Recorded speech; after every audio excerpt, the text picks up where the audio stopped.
Oh, good evening, everyone. I am CA from Jodhpur, Rajasthan, moderator of this webinar. Hope you all are doing great. We are delighted to welcome you all in the webinar being organized by CECLA committee of our ICAI. It is my pleasure to be a moderator for this session on webinar on Complete Guide to FEMA. In a short while, we will start this webinar. I would like to appraise you about the CECLA committee of ICI. The committee, in line with one of the institute objectives, partner in nation building and with the vision to contribute to economic development of India, aims to undertake such activities to technically equip, broaden the scope of expertise of the members to enable them to derive advantages in the rapidly changing scenario and to enable the members to render various business advisory and support services. The program for this evening is current understanding about current and capital transactions, including LRS, from our one of our eminent faculty, Sir CA Ritvik Sanghvi sir. Ritvik Sanghvi sir is a chartered accountant with more than 17 years of post-qualification experience. His focus areas are inbound and outbound strategy, corporate and HNI investment and succession planning, as well as income tax and FEMA representation and compliance services. He is a member of Bombay Chartered Accountants Society Managing Committee. He is involved in the firm's core international tax and foreign exchange regulatory advisory services areas.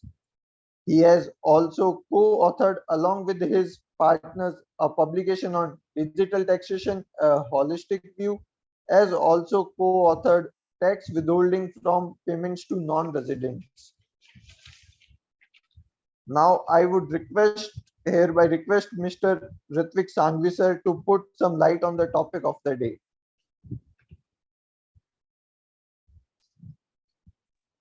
Many thanks, Kuldeep, for the kind words. And before we start the session, I just want to take a minute to explain that when the committee had planned to design this course, we were given the opportunity, Viren Doshi and myself were given the opportunity to kind of contribute to the designing of the course, and thereby what the idea was that we could plan in such a manner that the basic provisions which were already covered by CA Vishal Gada yesterday, yes, in that an important element or a fundamental principle of FEMA rests on current and capital account transactions. So the idea was to cover that today because proper focus should be given on those, along with the LRS transactions, which are essentially a mixture of current and capital account transactions. So that we'll cover today. Some parts may overlap with other sessions, and where if necessary, I may explain that those will be covered by other speakers. Like say Viren Doshi is taking up, say Karthik Badiani will be taking up on overseas investment. So the whole idea is that everybody must get a proper idea of the provisions, and so that they are abreast with the understanding of FEMA. With that, I will share my screen and I will start my session. I hope it's possible to be viewed. Yes, it is. Okay. Yeah. So as we discussed, the complete guide to FEMA, I think even after 15 years in practicing in this area, I don't think that I have complete knowledge over FEMA. I don't even claim that. The reason being that the law is vast. Yeah. And I'm sure C. Vishal Gada must have explained the Act. Bare Act is very, very short, but the regulations and the provisions are, and therefore therein actually lies the whole crux of the practice in FEMA, and why certain times you may not feel confident enough to give an opinion on FEMA because you are not sure where exactly some provision may lie. We again come to come back to say that this was actually not allowed so and so provision. Yeah.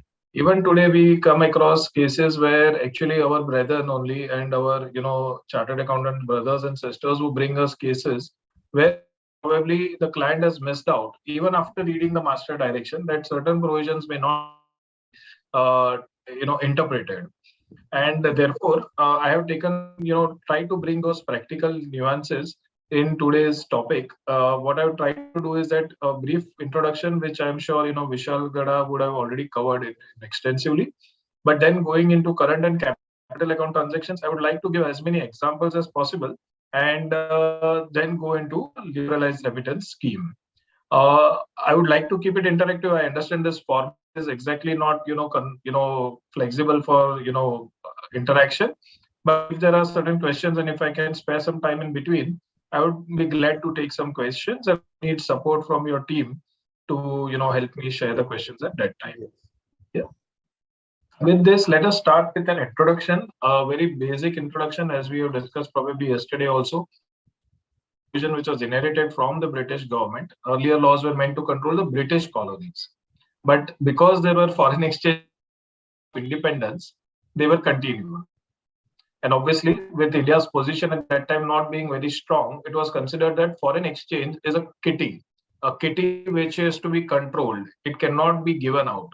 And therefore, we have certain famous movies, $1 billion, Raj Kapoor's, famous movie that is actually out of FEMA because a person had to go to the RBI office and say that I want to travel outside India, and he was given a daily quota of $8 to spend.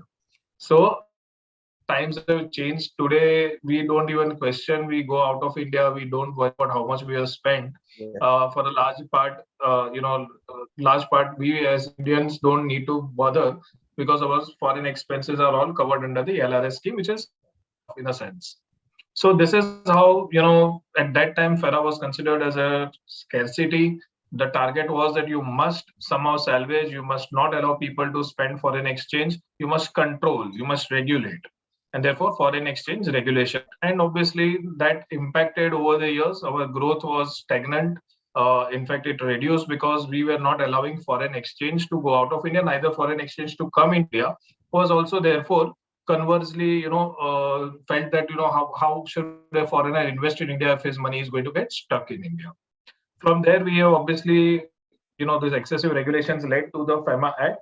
1991 liberalization was a key landmark decision which the government took, and to which, frankly, we are all beneficiaries today. However, at the same time, one must note that immediately did not bring in because investors were still scared of investing into India because of FERA. Therefore, it took another 9 years for FERA to get scrapped and FEMA to replace FERA. And again, the idea was that it will be a Foreign Exchange Management Act. Management being that there are several provisions are liberalized. That was the intent, that was the objective. Very frankly, do not support that. The wording seems to still suggest that everything is not allowed and then RBI will allow certain things. But that is the way it is. But definitely liberalization has happened.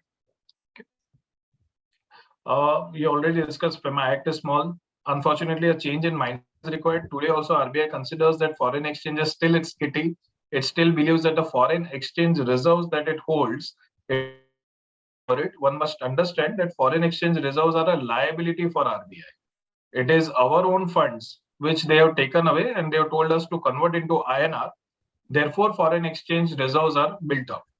But anyways, that's a different story.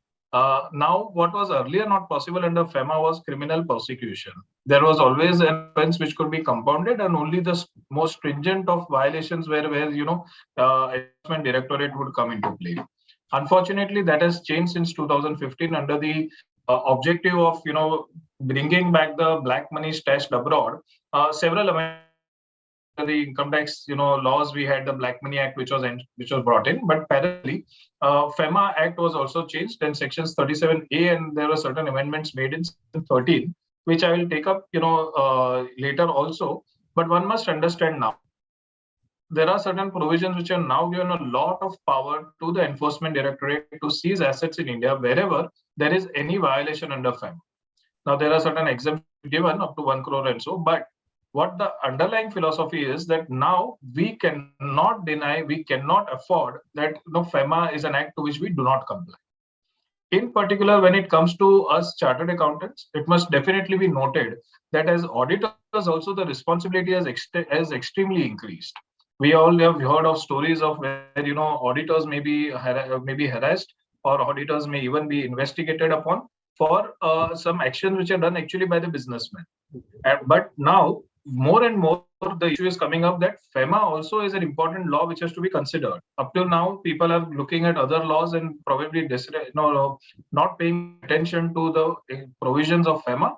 But one must keep a note, and therefore, I think one session will try to cover those where auditors' responsibility under FEMA, what are they, and how they should be considered, and how auditors must be concerned and must report everything under FEMA. If there is a violation, the reporting should be done so that it tomorrow does not come back to the auditor that he has not looked at it properly. At the same time, our client must be advised that compliance is not anymore optional. The biggest difference between and say a revenue law like GST or Income Tax Act is that Income Tax Act, which we all have gone through the 31st July tax season, we must have at least received not less than for per PAN, we must have received at least 8 to 10 SMSs that file your return, file your return, file your return. Have you ever received any SMS from RBI saying that no, please file so and so return, or you please comply with so and so? We never receive it. No. Do we see any advertisements? Do we see any hoardings saying that 31st July is the deadline? Do we see anything like that as 15th July as the FLA deadline? No. The problem with RBI is that they do not advocate, they do not teach to the general public that actually any cross-border transaction will attract FEMA. And while for a normal person, his day-to-day ahead and say goes abroad also and spends and comes back, generally speaking, he would not have to with FEMA. He will just take a forex and go outside India, spend it, and come back to India. However, a businessman needs to be very much aware of any cross-border transaction that a person does. We have had cases where people come back to us saying that they have not got their export receivables for years on end. Now, these are serious violations. The reason being that RBI, and not only RBI, but also under the foreign policy, the departments there also do consider this to be a serious violation. Therefore, we have one exports which must be attended by everyone, because one must understand that what and how it looks at when there is a violation of not getting back the funds or not paying the funds, where we have payables and those payables are not done for a number of years. It unnecessarily creates an issue. There may not be intent, or there may be a reason why it has not been done. But then, unfortunately, if the number of years spread, there are several complications which arise. So one must be careful about how the transactions are done. Especially your clients must be advised that FEMA is not a law that they can keep aside or keep it as something which they will look at later. And one more thing about FEMA which one must understand is that you cannot look into it like a law. Today we can have a technical interpretation under income tax law. We can fight over the particular comma is here and not there, therefore tax must not be levied. That you can take it up to Supreme Court also. Under FEMA, if you do not agree with an interpretation, there is nobody that there is no appellate tribunal as such which is very effectively run, where you go and a person can say that no, I feel that under LRS I can do so and so. No, there is no leeway. Only approach the AD bank. The AD bank will probably have its own views on the matter, and that's it. Showing to RBI and getting an opinion is very, very difficult now.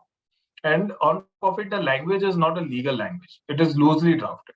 So keeping those things in mind, what is the intent behind the provisions, which again is difficult because it's not so easily documented.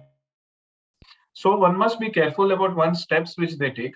A lot of times we get queries that, okay, if we cannot do investment in this manner, can we go around and in another manner? Please be careful. All those kinds of workings when we do for tax, instead of earning through this, let us earn through that entity, all that may be under tax, may be possible. But when it comes to FEMA, one must be careful that if you cannot do something directly, you cannot do it indirectly. This principle, I'm sure, also explained you. The point remains that one must not interpret the law and try to twist the law or say that because there is an absence of wording, I will take benefit of that. No. An absence of wording probably means that you have to go to RBI and take an approval and only then proceed. So this will take you through case studies where you will be able to understand them.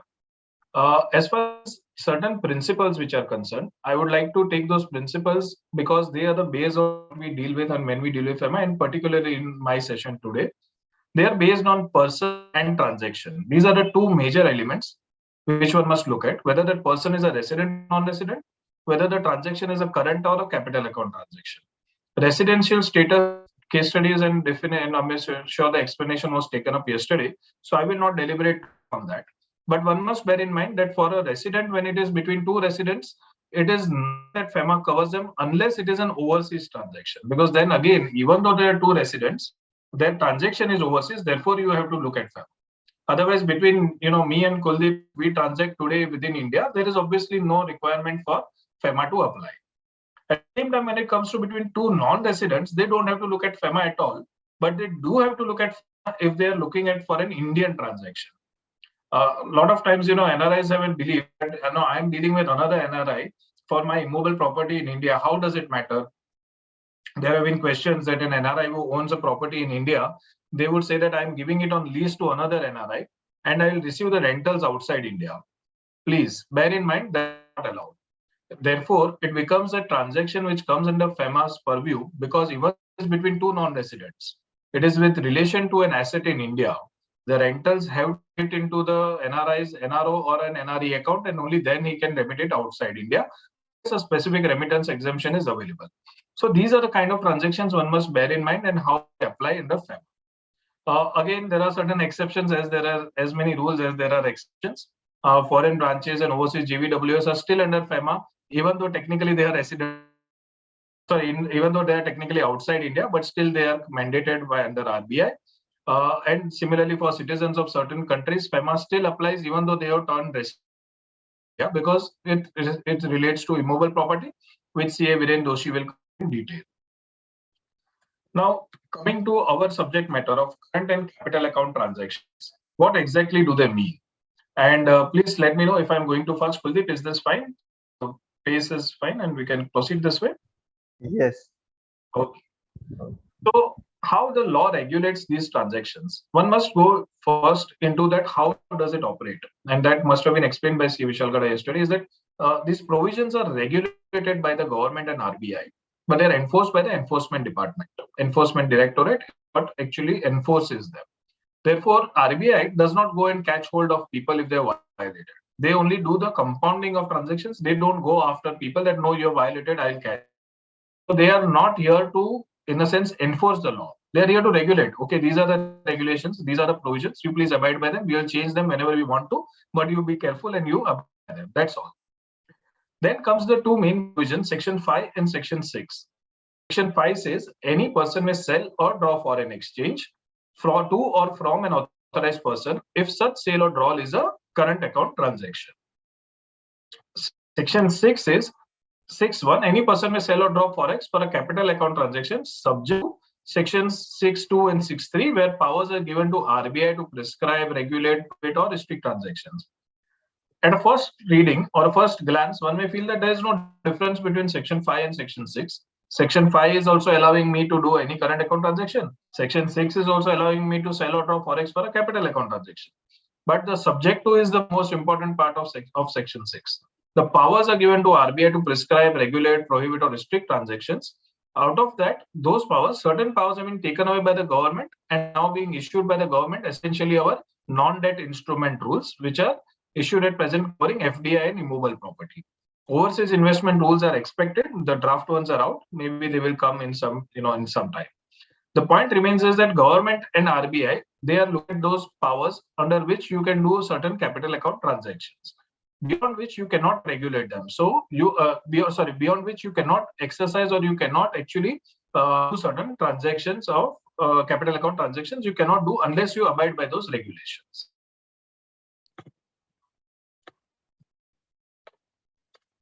Yeah. What are those transactions actually? The definition is a capital account transaction is a transaction which alters the assets or liabilities outside India, persons resident in India, including contingent liabilities, and assets in India of persons resident outside India. That's kind of obvious because as far as I am concerned as a resident of India, what I do within India, what assets or liabilities I alter within India, it is no concern of FEMA.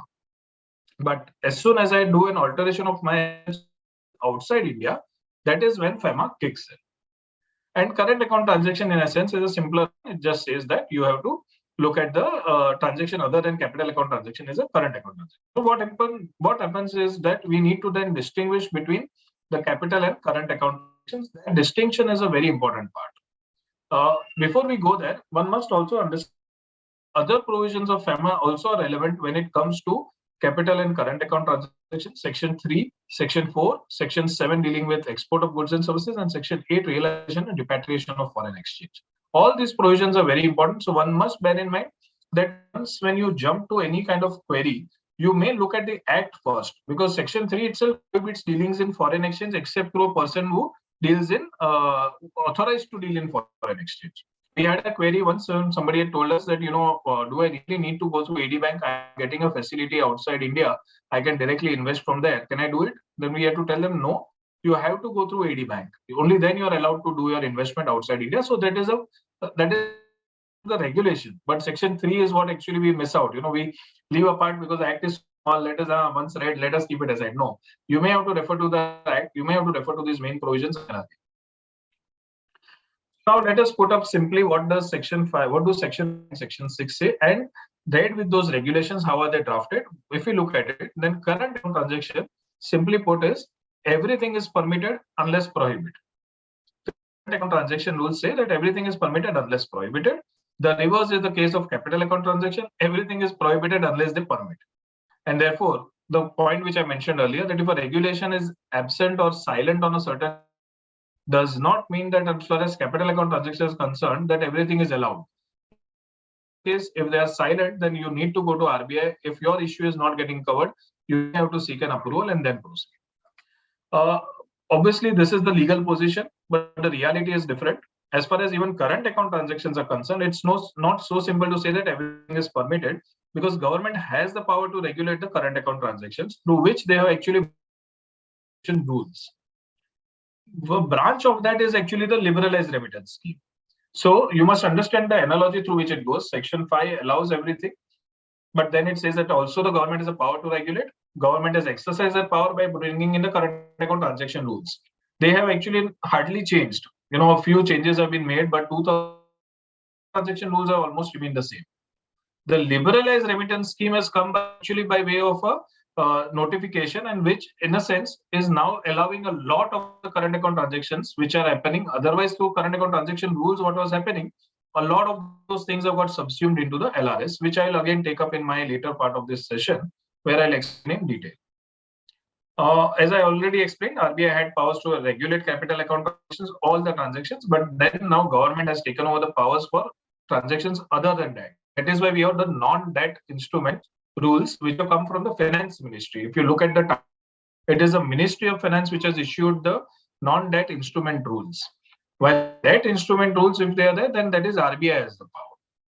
So FEMA notification lists the permissible capital account transactions, and one must note that whatever is permitted through those transactions which covers normal business and personal capital account transactions are covered, but one must note that they have to go through those regulations and not consider that if something is not there, they are free to do so. They are not.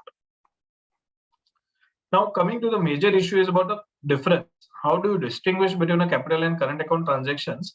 One must understand that they are not the normal accountancy principles which we understand, right? We have that current and fixed capital or a capital asset as current assets and capital assets. Those are exactly not the same principles. What we have to look at it is from a perspective of the India's balance of payments position. Now, that is something which is a perspective much beyond what a businessman would look at. A businessman will say that, okay, fine, I am importing a machinery. For me, it is a capital asset, so obviously it's a capital account transaction. But no, if he is paying off for that machinery in normal credit terms, that if a machinery has to be paid off in 3 months and he pays it off, it is actually a current account transaction. Why? Because India's balance of payments position is not altering. You understood? It is the machine which is coming in, the payment which is going. As far as India, and if you consider India's balance sheet, it is something which is not altering liabilities. It is actually importing something and paying for it. If today I import a pen from outside India and I pay for it, for me, it is an asset probably. But as far as India is concerned, how does it matter? They are concerned only with the fact where we have an alteration of assets or liabilities. Now, where does that take place? Those assets or liabilities alteration must be considered from the perspective of India as a whole. And therefore, if that same machinery, I have taken a loan and then bought the machinery, then what happens? I have imported the machinery, but I have an outstanding liability with some foreign bank. Now, that liability is something which India is concerned with, because you have an outstanding liability as far as India's balance sheet is concerned. Mr. Rutik owes something to a foreign bank. That is a liability, a cross-border liability, which therefore means that there is a capital account transaction to that extent. So that is the kind of distinction which we have to once get cleared about. If the impact of the transaction gets squared off in normal terms period, in normal credit period, then that is not a capital account transaction. That is what the key issue is. It's on a basis of convertibility of foreign exchange meaning the cross-border transactions which take place. And an IMF was given a promise by India at the liberalization stage in 1991 that current account transactions, they would be liberalized thoroughly. They would not have any hold on current account transactions. Therefore, India would be on current account. Now we understand that current account means our regular expenses which we make. On that, India is convertible is the statement which they've made and a promise which they made to IMF. Today we have been limited by the $250,000 limit. The reason, because they have the power to regulate. So they're saying that no, you can't just tomorrow go and say that I will remit, I will make a spending of say $1 million. You have to allow me. In a sense, current account transaction, there could have been no bar. But therefore, they have put in that what is reasonable. A reasonable limit is say $250,000 in today's time, then that is what they have given. So this is the kind of impact one has to look at. If I look at you, then these are the kind of distinctions you can make. Current account would cover the trade and invisibles, like our services. The trade meaning exports and imports. The invisibles meaning income, remittances which come, remittances which are made, gifts, donations, all of those considered to be a current account transaction. Where will we have a lasting impact? We'll have impact in FDI, in portfolio investment. If I give a guarantee outside India, Forex account, I open a capital account, I open a bank account outside India, or if I hold a immovable property, all these will have certain impact on my assets and liabilities outside India, and therefore will be considered as a capital account transaction. So I think the best way, as I already discussed with you, if we consider it as an example, that machinery which is imported terms, it's a current account. But if I import it on an installment or an EMI basis, essentially I have a Forex loan, then it's a capital account transaction. Same goes for guarantees. If I pay a guarantee fee to a non-resident, it's my current account transaction. A fee I can pay. But if I provide a guarantee to a non-resident, then that's my capital transaction. Similarly, is for the foreign house rental payments. I have not bought a property, but I pay rentals towards it. It's a current account transaction. But if I purchase immovable outside India, definitely it's a capital account transaction. Now let's take a nice example. What happens about gold? Say Kuldeep has gone outside India, he has traveled, and in Dubai he has found a very good deal on gold jewelry. So he has bought gold jewelry and is bringing it back to India. He is to India, as long as it is allowed within the limits, he can import into India. Technically, it remains a current account transaction because he has bought and brought them back into India. But tomorrow, Kuldeep says, no, I have an LRS bank account outside India. There is a locker available. I will buy gold and I'll ship it outside India. I'll keep it outside India. What happens? Now Kuldeep has an outside India in the form of gold, which has been kept outside India. The same item, if it was brought back to India, as long as Kuldeep brings it back to India, there is no issue. But if he retains it outside India, that is where the issue becomes that he has had a capital account transaction. Similarly, for loans taken abroad and the interest payments, one must be very clear that the repayment of a loan transaction, but the interest payments remain a current account transaction. Why do these limits actually become important? The limits become important particularly when a person is not able to do those payments within the classified limits. For current account transactions, we have $250,000 limit. Capital account transactions, there are separate limits. When I want to do an ODI investment, I can do 400% of my net worth. So you have to have distinction. This distinction becomes very much important when an NRI invests into India. An NRI, when he invests into India and he wants to remit out of India, as we discussed, the incomes are all his current account transactions. But if you put them under the $1 million scheme, which is allowed to an NRI, unfortunately, his $1 million scheme will reduce. And when he wants to utilize that scheme for actually remitting capital account transaction money or funds which are actually through capital account transactions, he will be restricted or his limit would have been reduced. Therefore, this becomes a very important point to take note of. And therefore, we come to how the repatriation happens. When repatriation is actually what? It's a manner in which amounts invested are returned back or incomes on such investments are transferred. Now, when it becomes a current account, when a non-resident earns income, as I just now explained, it is a current account transaction, is freely repatriable. $100 million of dividend earned in India, he can very well take it out of India. But one must keep a note that while for tax purposes, income includes capital gains, for FEMA purposes, not considered as distinct from the sale proceeds. So whenever an investment is sold off, they only look at the sale proceeds. They don't go into the gain. Gain you have to go in for tax purpose. They are concerned only with the fact that what are the sale proceeds? The sale proceeds are a capital account transaction, not a current account transaction. However, income is repatriable even if the original investment was not repatriable. That is one more important point one must note. A non-resident may invest under the non-repatriable route. And he may say that, okay, when I want to exit it, I may be fixed. I may not be allowed to repatriate what I've invested. But the incomes on such funds, they are definitely repatriable. They have always been repatriable current account transactions. Similarly, when the capital account transactions, when you look at the repatriability factor, you have to divide it into two, non-repatriable and repatriable. Now, investments which are made on a non-repatriation basis still remain non-repatriable on capital account. They cannot become. And for foreigners, meaning the non-NRIs, investment, if permitted in India, is always fully repatriable. Why? Because you're only an FDI route. A non-repatriable route is anyways not allowed. So if you come through an FDI route, an FDI route will enable you to exit out of India because you are under the foreign direct investment route. You sell off, repatriate. But an NRI has a choice. He can come under the repatriable route, repatriable route. These provisions will be dealt more in detail with CA Viren Doshi. So I will go into detail beyond this. But the whole idea was why the distinction between current and capital account becomes important is because you have to distinguish between what is your income and what are the sale proceeds, what are your investments. Let me take a couple of case studies. Just check out what the timing is so that I don't extend. Yeah, you are in good time. So let us talk about damages. I has invested in an Indian company J. Okay, it has put in a condition. It says that I will exit if the listing of company in 5 years, which is essentially told in normal commercial terms as a list. Now, if the listing event happens, they are okay. They don't want to exit. For example, exit clause is defaulted upon. There's a failure. Company J is not able to list itself onto the stock exchanges 5 years, which means that on failure, there will be certain terms which will say that whatever investment was made, we want that investment back, or the damages of it, which will be equivalent to say 16% IRR.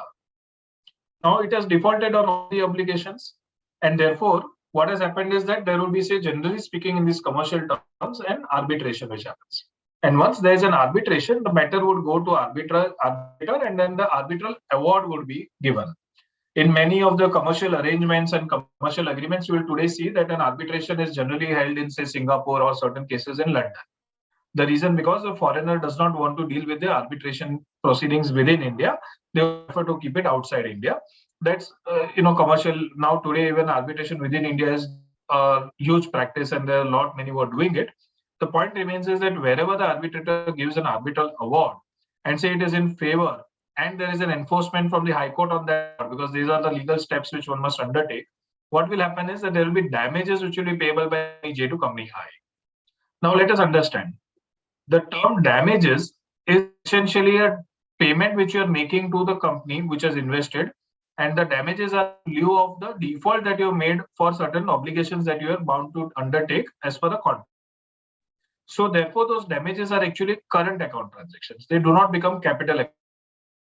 But one must need to be really clear about the fact that what exactly is the remittance going towards.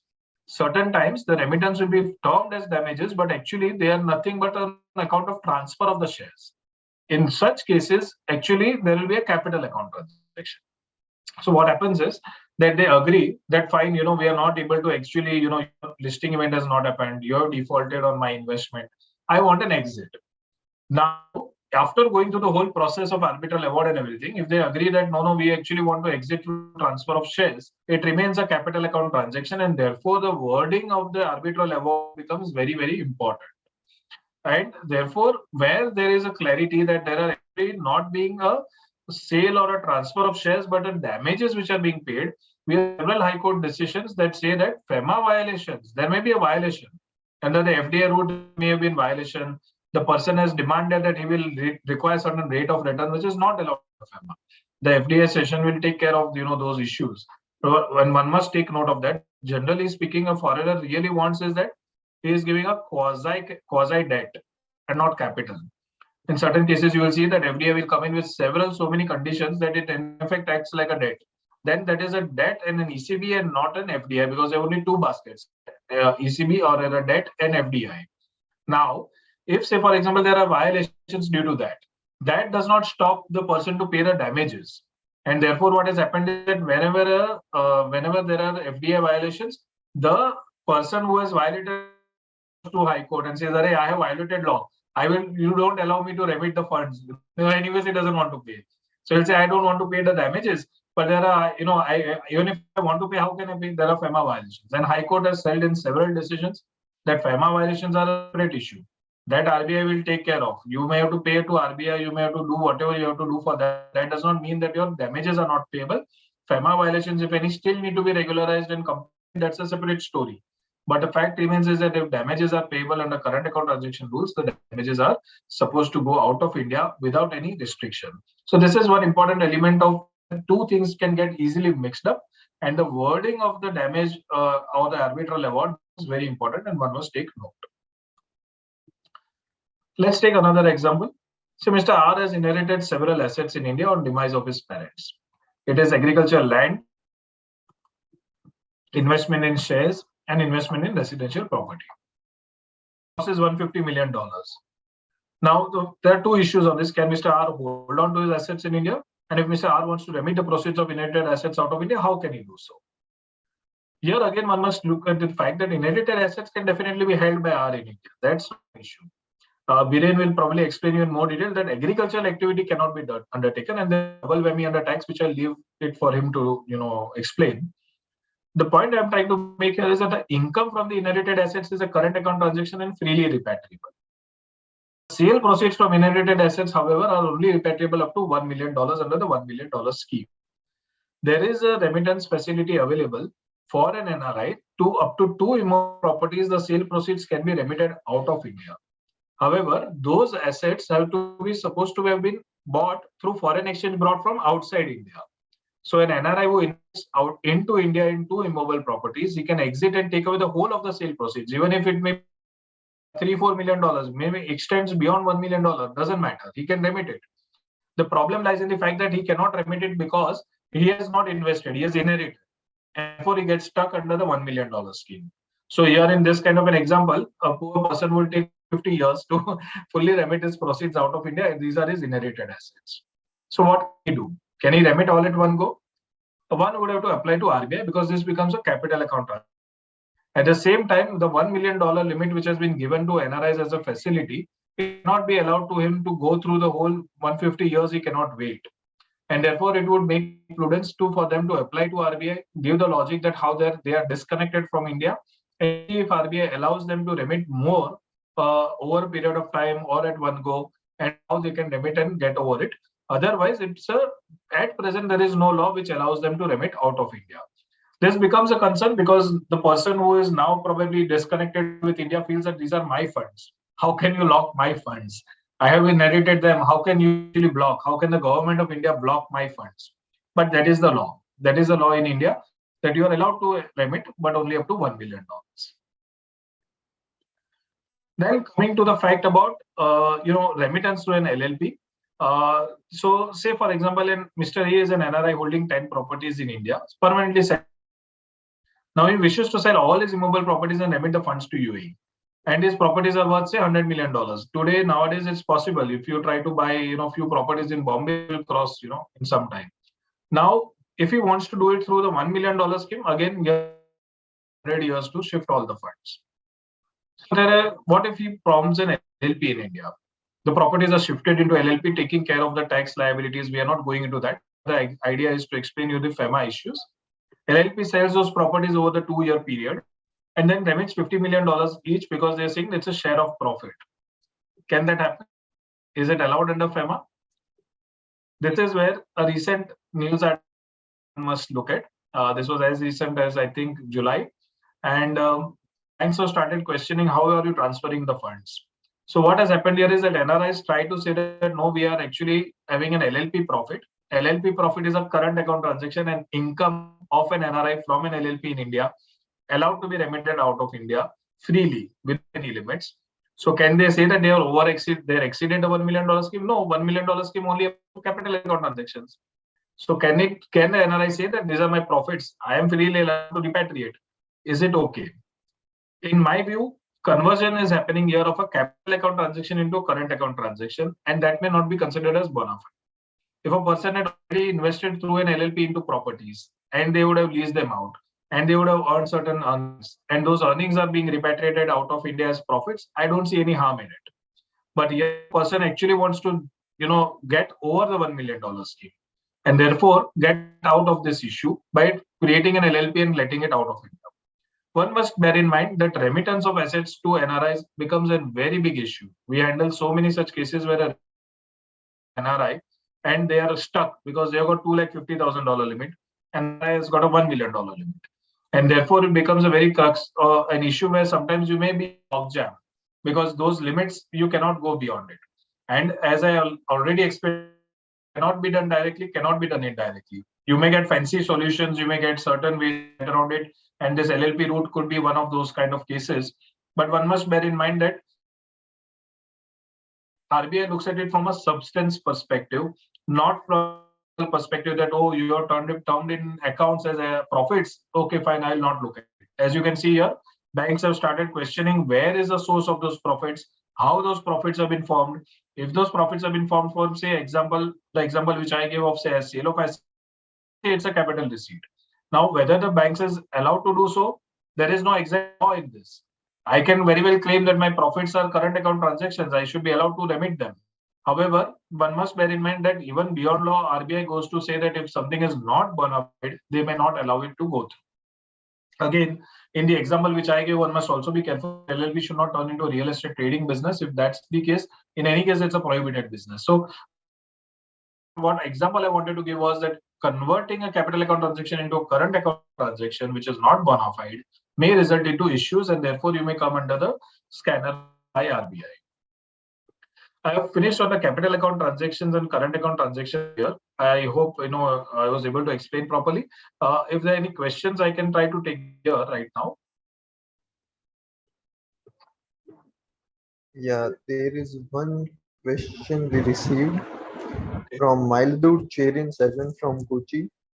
Can shares held by a foreign director of the company be given as a gift to a resident director who is not a relative, since fair value of the share of the company is nil due to accumulated losses and the company cannot in near future make any income? So this is an issue which I'm sure CA Karthik Badiani will take up when it comes on the overseas investment regulations. But for the moment, I can only case is that gift of shares by a resident is to be retained outside India. Otherwise, any gift received by a resident outside India needs to be brought to India. So, say if my non-resident brother says that I'm giving a gift to you, Ritvik, and I'll give it to your LRS bank account outside India. No, you have to immediately bring it back to India because any gifts received outside India have to be brought back. Exception is shares. Now, shares of what kind? That has not been told by RBI. The FEMA provisions don't prescribe anything. So certain people have taken a stand that no, I can actually gift of shares, any kind of shares. And in a sense, they have tried to route ODI through this kind of a route by saying that I've got a gift of shares and those shares are of a company which is actually doing business. Bear in mind that certain provisions have been made under law for overseas investment where you want to do business. And the overseas investment regulations also consider that where you can do it through a gift route. The gift route is now anyways through the draft regulations, they've said that only between relatives, non-relatives, they have anyways removed it. The understanding is that a person may get a gift of certain portfolio shares. My brother may gift me, say, to Apple or an Alphabet Inc. shares. I can retain them outside India. That is not the idea of India. It's only an investment. To that extent, it's okay. But if I get shares of an overseas of a company which is unlisted, I have very much grave concern that may not be considered to be bona fide transaction and therefore may not be allowed as a structure. I would dare, let Karthik also take it up, and he will be able to explain better. So now, then I'll go forward, Kuldeep, to the liberalized remittance scheme. Yeah. Coming to a scheme which probably all of us need to deal with, sometime or the other, if not for clients' cases, our own case. When we come across a liberalized remittance scheme, one must understand that it was brought in as a relief for Indian residents to remit outside India. It is also available to minors. One must note that if minors are also allowed to remit under this scheme. It is not available to corporates, partnership firms. There is an indirect manner through which it has been allowed now, but I'll explain that in a bit. All earlier facilities which are available for release of exchange of current account transaction rules, as I explained you earlier, under the para 1 of Schedule 3 are now all subsumed into the $250,000 limit. There is no separate limits now for gifts, donations, etc.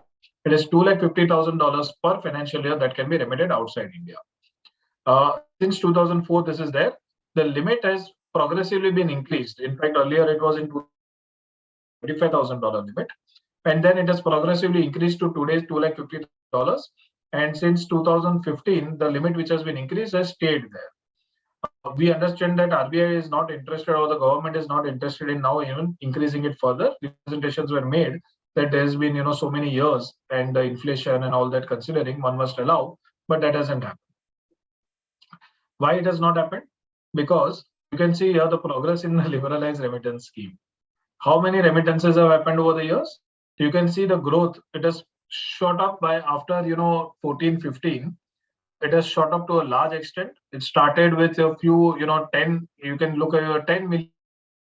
When it started in 4-5, people were not even aware of the LRS scheme. It has slowly increased. Now today we are looking at a fact of $19.5 billion. More than $19.5 billion are remitted out of India in 1 year. So you can understand that there's a lot of remittances which are now happening. Obviously, the 2021 year you will see a fall. The only reason because of COVID lockdowns. So travels were restricted. Travels from a large part of the LRS remittances, they were restricted. So obviously, we will see a huge fall in 2021. Now, because of this, the limits have stayed where they are. And one must very carefully note that the limits are not sacrosanct. They are at the behest of RBI. RBI tomorrow may understand that no, the forex, as we are today in a present situation where the forex reserves are being used so that the Indian rupee does not fall beyond a point. So RBI is spending dollars so that the rupee gets maintained within below 80 rupees to a dollar, or does not.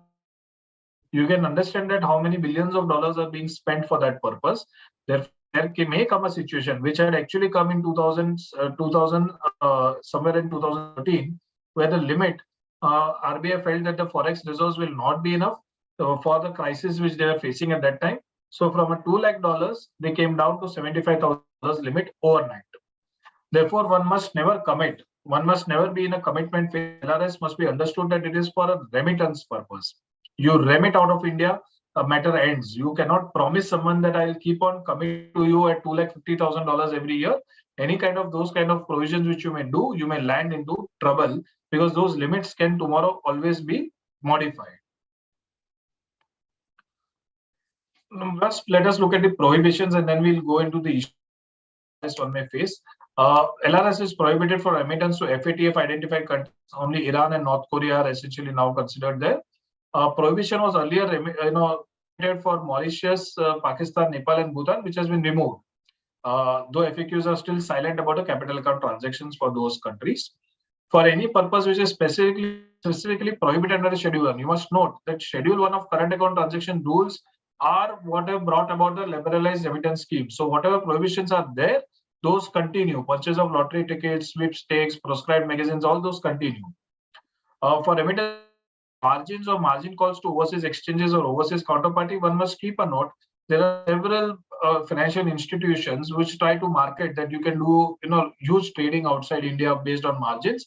That is not allowed under LRS.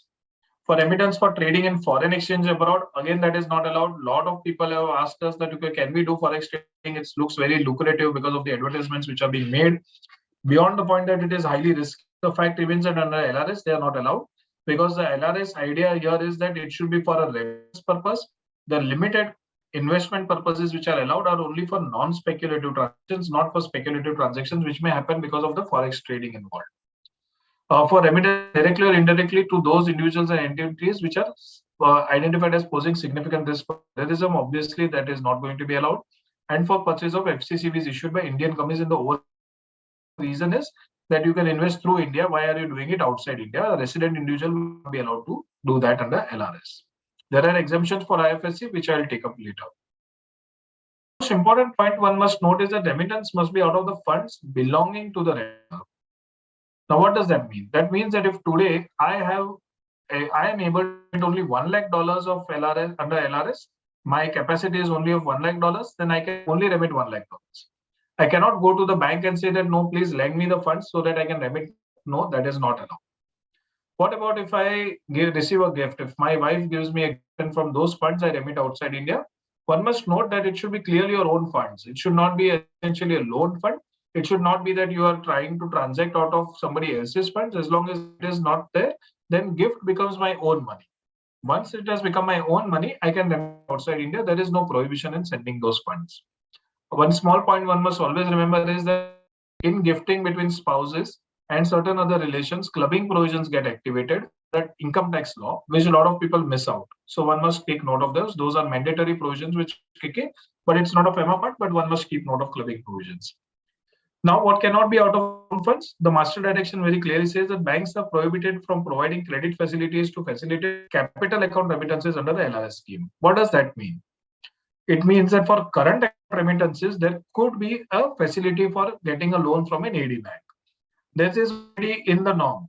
We all know about educational loans which are given by Indian banks. We know of travel loans which are given by Indian banks. We know of health also, where certain cases of high expenses under health, they give a personal loan for which you can use for health purposes outside India. All those are allowed.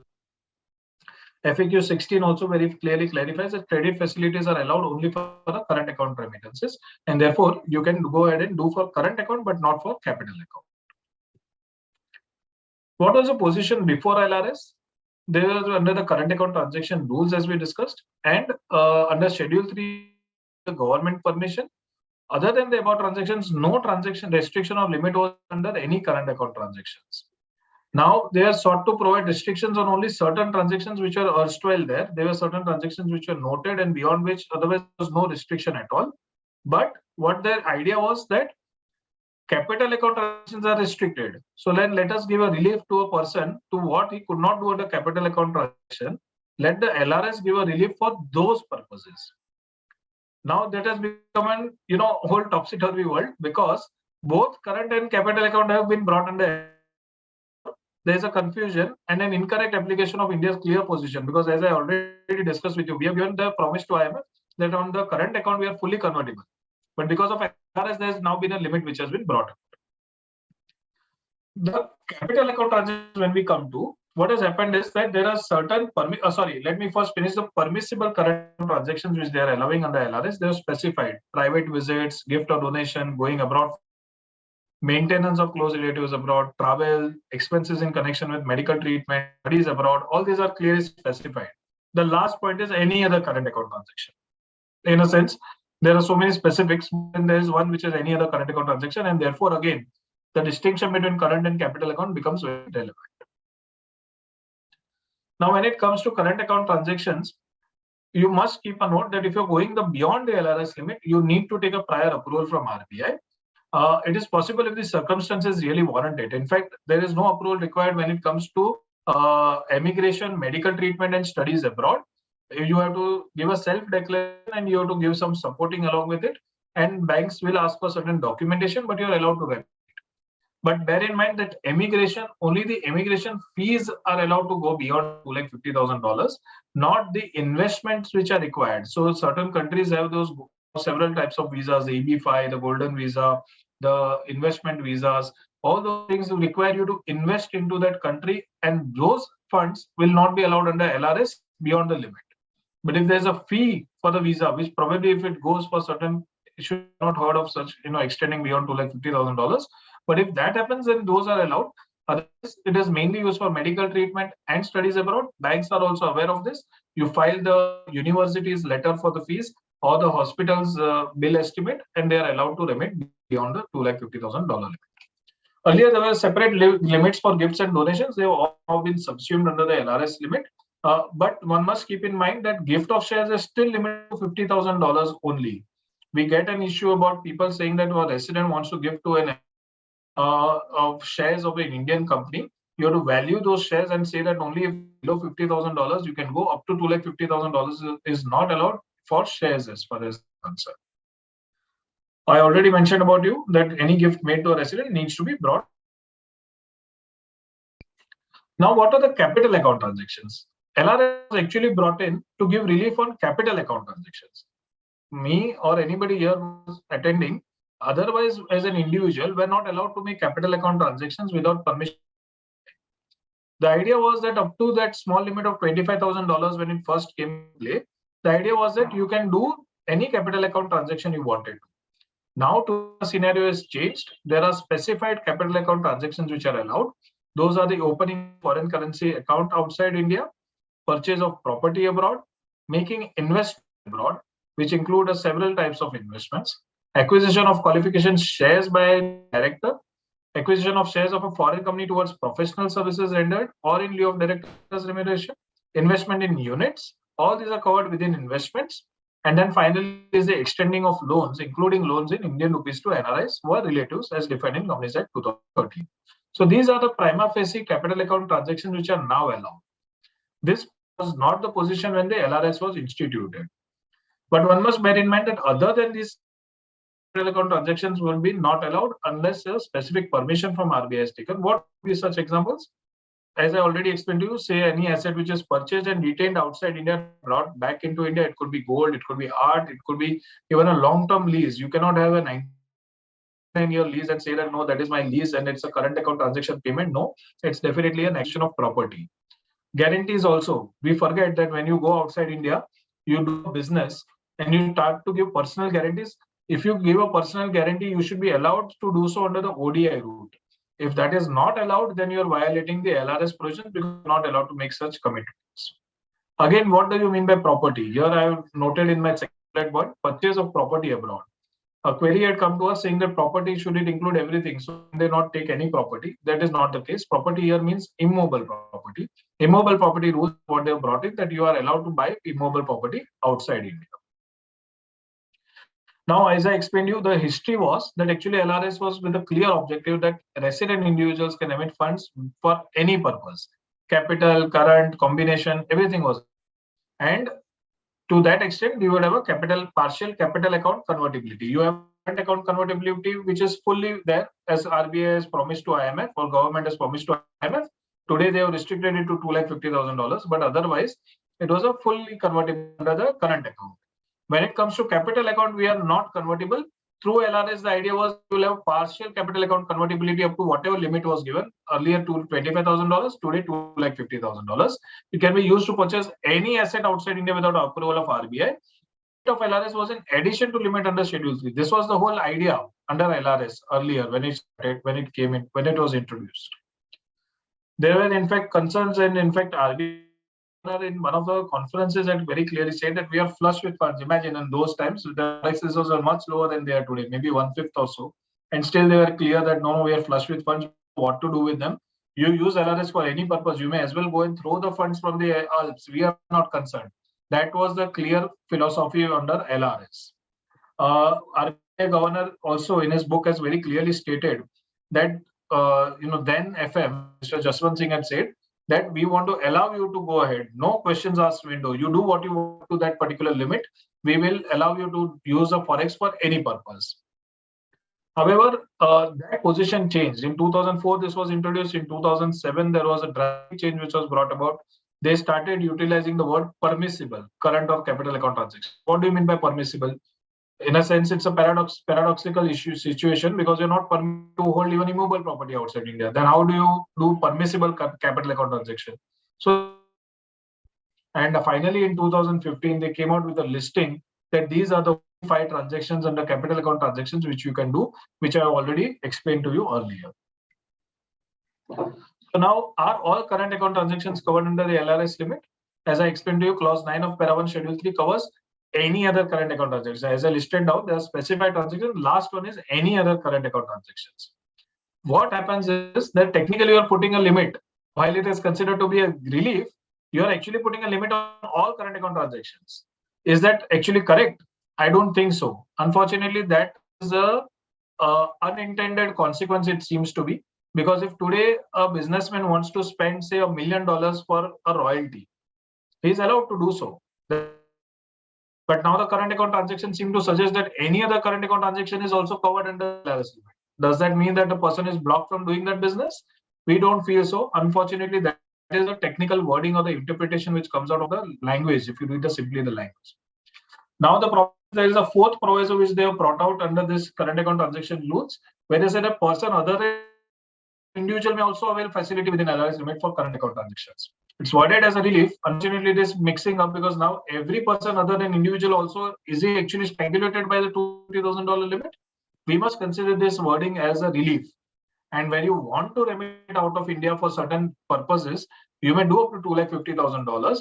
Otherwise, you are not allowed. Otherwise, you're not restricted from, say, spending for royalties or fees for technical services. A business person may or companies may actually spend much more. They are not restricted by the current account transaction rules. There are certain issues which we frequently get questions about. Assets be kept outside India. In a sense, definitely, you're under LRS route. You are allowed to keep those assets as long as there are permissible capital account transactions. You are allowed to keep those assets outside India. You are allowed to sell them and reinvest and again keep them outside India. That clarity is there. You don't have to sell them and bring them. You can keep them into a bank account and utilize them to again purchase another. If you sell and bring back the funds into India, again the LRS limit will hit you. Therefore, it's always advisable to keep a foreign bank account through which the investments are made. You can investments and there is no bar under LRS to bring them back into India. What about inheritance? We have asked these questions to even RBI managers. They are saying that in those kind of cases, you can come to us for clarity. Unfortunately, under law, there is no clarity given. That what happens on inheritance. There are certain provisions for immovable property, which we then will cover. But otherwise, there is no clarity which is under the LRS scheme. Does income have to be remitted back to India? Definitely not. It need not be brought back. In fact, the income itself also can be reinvested overseas. You don't need to bring that back to India. Except for LRS ODI, which I will cover it later. But LRS ODI, apart from that, any income you earn on investments, you can retain them outside India. Now, let us take an example that what about an immovable property outside India? I will probably not take it in too much detail because Viren is probably planning to take this up. But under the LRS, as far as it is concerned, that immovable property can be purchased, it can be leased, it can be sold, they can be retained on any of those funds, they can be reinvested. We already discussed. A resident can acquire property purchased through LRS by inheritance.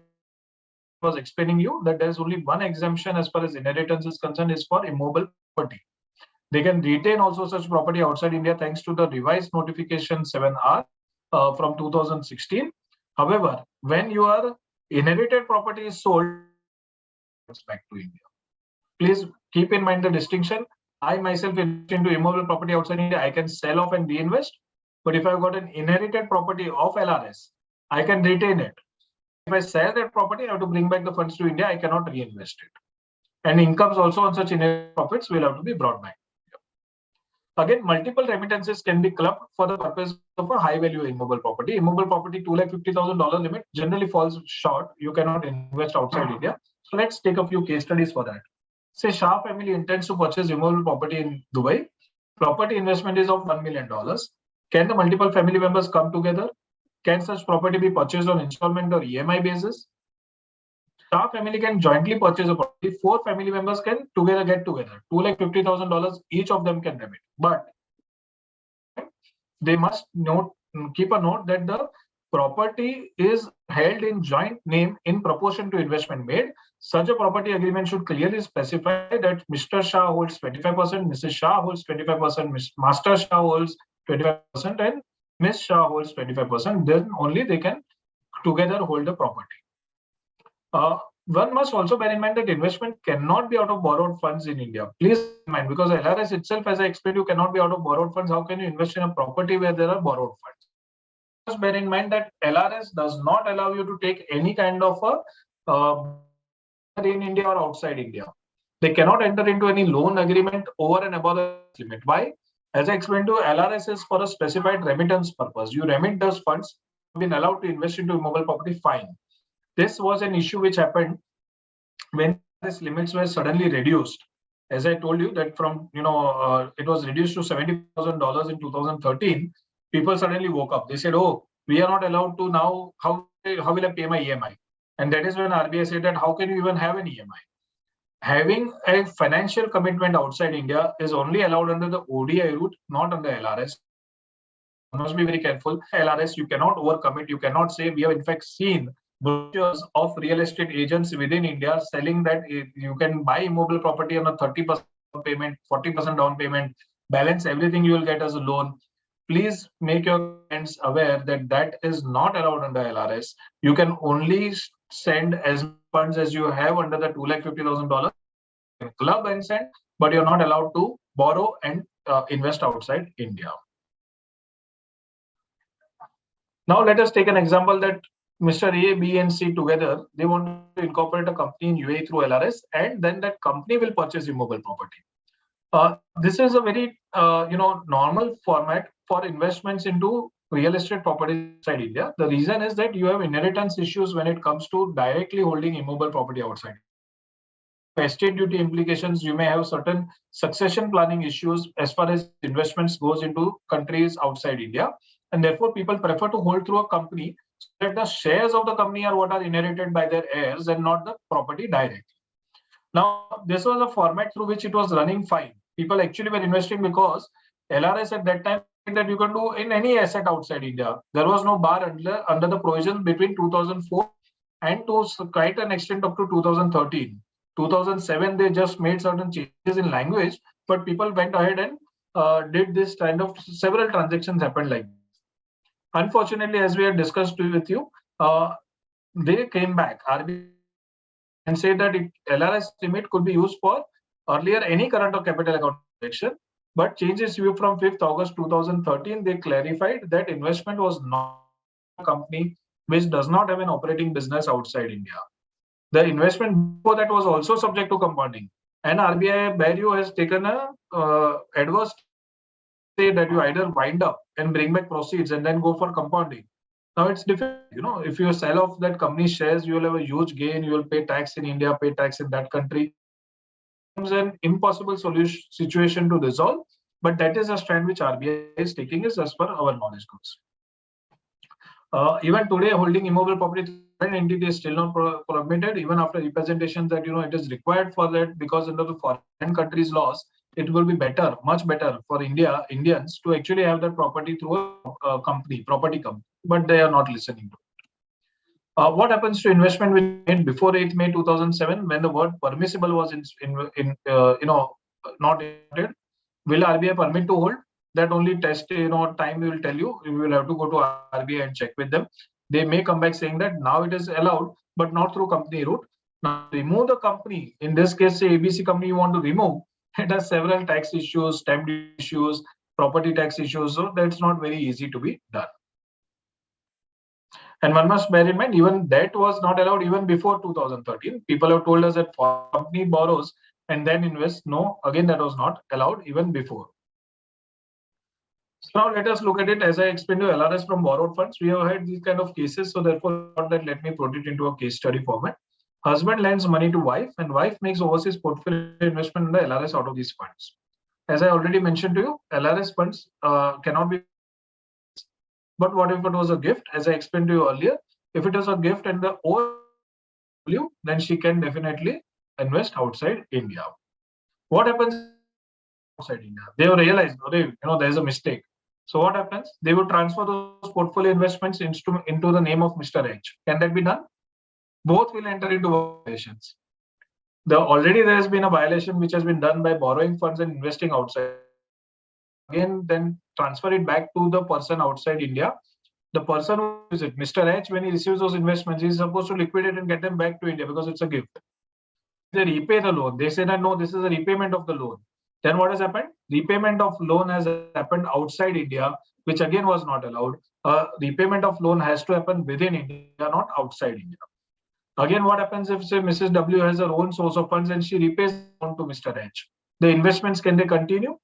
They can continue as long as the RBI goes back to approval for it, and you may still have to go for compounding because the original source of the funds, borrowed funds, there could be a chance that RBI may say that no, it was actually not allowed. You went beyond limits. You could not do through borrowed funds. Therefore, you may have to sell and come back. There is a chance. Coming to, say, for example, then a person moves to London for higher studies. He takes a loan for paying the fees. Then he returns completed, he comes back to India after the completion of the course, and this and education loans in those countries, they have an they have a period for which you don't have to pay anything. For 2 or 3 periods, you don't have to pay. Only when you start earning, then you have to pay, and they have a good amount of time that you can repay the educational loan. Is this allowed? One must note that when a person leaves India for the purpose of for an uncertain period, for the purpose of employment, and in most cases when it goes under for studies, the person actually becomes a non-resident. Once he leaves India for that purpose, he has become a non-resident. If he takes a loan, there is no bar. Under FEMA, that is fully allowed. And then he does his studies, no bar at all. He comes back to India, he has an extended, he has a loan which has been outstanding on his name. He is actually considered to be a returning Indian, returning NRI back to India. He can continue that loan. He can continue. The repayment is an issue. So as I already explained to you, banks could not extend any kind of credit facilities for capital account transactions. Within India, he can always borrow and spend. But a lot of times what happens is the student actually gets a better facility for foreign loans. And therefore, he would prefer to go outside India and take a loan. As I explained, as long as he's a FEMA goes outside India and then takes a loan, there is no bar. FEMA does not apply. While coming back to India, the position has changed, and therefore this case study why we have inserted. When it came to the RBI Master Circular of 2009, very clearly under LRS, it was given as a facility that an individual who has availed of a loan abroad while being a non-resident can repay India under the scheme as a resident. Again, it was repeated in the 2000 circular also, but it said that a person who has availed of the loan outside India can repay the same on as long as he is repaying as per the LRS limit. So unfortunately, from 2016 master direction, because before that there were master circulars, then suddenly they started with master directions. There has been an omission. This point has not been mentioned. What you understood is that RBI has come back to say that no, repayment of loan is a capital account transaction, is not a permissible capital account transaction in the LRS. You have to go to RBI, take an approval, and only then make the repayment. This was a facility which was available, which was a very logical and very useful facility. There are so many scores of students who are back to India. If they have to repay the loans, they should be allowed to repay them under LRS, which was a fine taxation which was given. It has now been removed. One must keep a note of that. You must also note that there are specified purpose codes which have been mentioned by RBI for LRS. We try to tabulate them here. One must understand that they must fall under these particular purpose codes. That is what sending the funds under LRS. Putting it into another code may not fall under LRS route because RBI has given this list as list of codes which are to be allowed for remittance outside India under the LRS scheme. Earlier, there used to be only one code. Then they were started to bifurcate into several codes so that even RBI comes to know that for what purpose actually the remittance has got the LRS. Now, this is a very famous issue. A lot of clients come to us saying that we want to invest into, say, an EB5 visa or visa, say an investment visa in UK. You have a, Portugal, you have an investment in a house property, then you get a permanent visa. What do you do? How do you invest outside India for these purposes? As I already explained to you, a limit beyond $250,000 is allowed for emigration when a person is actually leaving India. But RBI has very clearly clarified that it is only allowed for visa fees. It is not allowed for investment because you are actually holding an investment while you are being a resident. Becomes a capital account transaction, they are only allowed it up to the limit of $250,000 per financial year. Up to a long time, EB5 visa was allowed up to $500,000, you have to spend $500,000. You could apply for an EB-5 visa. That limit has been increased to $900,000. Is what I understand the current limit. How do you spend? Because Mr. A, now unfortunately what happens is that under EB-5 visa, the visa goes into the name of one single person. If that person has to invest $900,000 under LRS, the capacity is not there. Unfortunately, what happens is that several advisors, and in fact the visa agents, also a lot of them advise that you can always club the money and send it outside India. That is fine. It has been allowed because of immovable property. They have very clearly clarified that 4 family members can together jointly go and purchase immovable property. At the same time, they also clarified that the person who owns that property must be. Therefore, as I explained to you, the immovable property agreement really show that 25% of the property is owned by Mrs. A, Master A, Miss A. In EB-5 visa, that is not possible. In EB-5 visa, the visa is held by one person in his own name. Investments which are made under the EB-5 visa are also in that own person's name. If that is the case, there will be a violation under FEMA because Mrs. A, Master A, and Miss A funds outside India, but those investments are held in the sole name of Mr. A. What is technically happening here is that Mrs. A has actually gifted outside India to Mr. A because they have sent funds from India that has come as an asset in the name of Mr. A, which is nothing but a gift given by Mrs. A to Mr. A, totally prohibited under FEMA, under LRS. You have to bring back those funds in. Actually required to sell those funds and immediately bring back to India. Mrs. A could not have given a gift in India through LRS funds. Both of them will enter into violations. Therefore, one must be very careful when they are looking at these kind of transactions and see how best to do the investment, but not flout, because that may come back to haunt them and therefore may come into an issue when it not if. One must be very careful before proceeding with such kind of transactions. The recent liberalizations which have happened again under LRS is that RBI has allowed resident individuals to make remittances to the IFSCs, and that is since 2020 when the IFSC is being promoted in a huge manner by RBI and by the government to allow for investments. They can be made, but only for making investments in securities other than those issued by companies in India. In fact, very recently, there's been a bullion exchange which has been started in IFSC. Again, there also it has been clarified that Indian residents cannot invest in those bullion receipts because they are essentially out of a company or an exchange in India. They are not allowed to do, but they can obviously invest into securities by foreign companies. That is okay. They can also open a non-interest bearing foreign currency account in the IFSCs for making those above permissible investments under the LRS. But any funds which are lying idle in the account for a period up to 15 days, date of its receipts into account shall be immediately repatriated to a domestic INR account. One must keep in mind, where as far as under LRS, if I go and invest into a foreign bank outside India, there is no such limit. I can retain those funds outside India. But when it comes to IFSC bank account, within 15 days, I need to bring back if I don't invest. There are certain must look at the IFSC circulars for clearly advising any client to investment to the IFSC. Another important issue which has started from 1st October 2020 is a 5% TCS. Above 7 lakh rupees, if you in a financial year you send under LRS, you would be asked to, or the bank will collect a TCS at 5%. 7 lakhs is around 9,000. In fact, probably now around 8,000. Dollars. The limit is applicable from 1st April 2020. So the limit applies from 2020, but the bank will collect only for amounts which are sent after 1st October 2020. All remittances are included except those to foreign tour operator, because foreign tour operator is a separate TCS facility again. So that is a separate issue. The problem is the grossing up, because if you are paying the fees to a university and the 5% amount of it goes less, the university will decline your admission. So you have to be very careful that you gross it up so that the bank, when it deducts 5%, you will still be able to pay the full fees where you want to make the payment. And obviously, reduced rate of 0.5% for remittance from borrowed funds towards education, when relaxation has been brought about. And there's a separate, as I explained to you, separate TCS limit of 5%, and there's no threshold. Spend $1,000 to the foreign tour operator, you have to TCS of 5% will be deducted. Essentially, it has been brought about for obtaining the information. That doesn't seem to be majority of tax collection because all these are essentially towards expenses. There is no income being earned by the person who is sending the LRS remittances. It is more for gathering information by the department.